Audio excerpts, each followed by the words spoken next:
আসসালামু আলাইকুম আপুরা, কেমন আছো সবাই? দেখো আজকে শীতের ভাপা পিঠা বানাচ্ছি। তো সবার ঘরে ঘরে তো এখন পিঠার উৎসব চলতেছে। বাচ্চাদের বায়নার জন্য আমারও পিঠার উৎসব মোটামুটি বাসায় চলতেছে। নারিকেল দিব,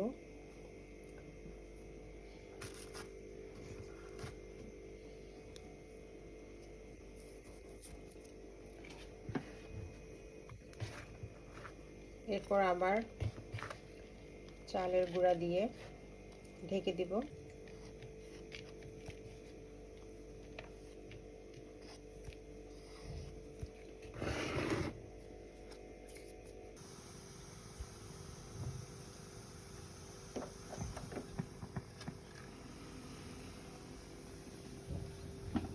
দেখো কত সুন্দর পিঠা হয়েছে। এই দেখো একটা ভেঙে দেখাচ্ছি, একদম ভিতরে ভরপুর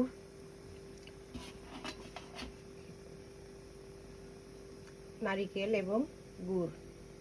খেতে কিন্তু ভীষণ মজা। কেমন লাগলো সবাই জানিও। আল্লাহ হাফেজ।